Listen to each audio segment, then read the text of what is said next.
Class को समस्त शिशु भाई बहन तथा अभिभावक मान स्वागत जनाऊँ। आम लॉकडाउन अवस्था किसी क्लास क्रियाकलाप घरे करुचे। तो आज विषय अच्छी शारीरिक क्षमता आम प्रत्येक शरीर सर्वांगीण विकास किसी आम कर। तो आज सेमती किसी फिंगार आउ क्रिया अच्छी जमीक बाल्टी को बॉल फिंगा। तो आसतु देखा आम केमती क्रियाकलाप से किसी उपकरण आवश्यकता अच्छे। प्रथम गोटे बाल्टी बा टब को नवा एवं गोटे पात्र किसी बॉल नवा।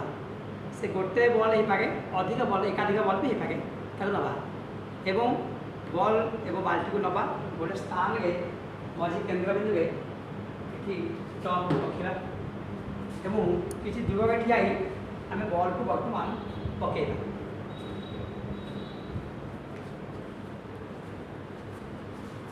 देखा केमती पका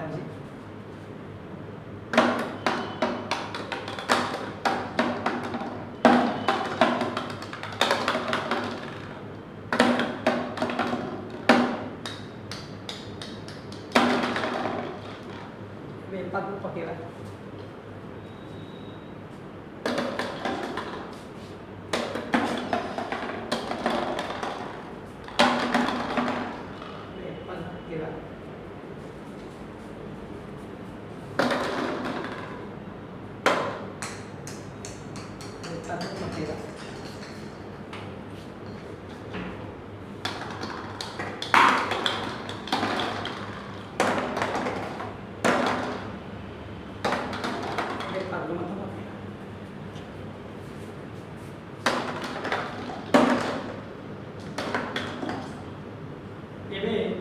आम जमी बॉल को पकेले आम पकेबार अभ्यास है एवं संतुलन अभ्यास है। आम घरे कर समस्त अभिभावक मान अनुरोध अच्छी समस्ते यहपरी घरे क्रियाकलाप कर पिला भिडियो आम व्हाट्सएप आज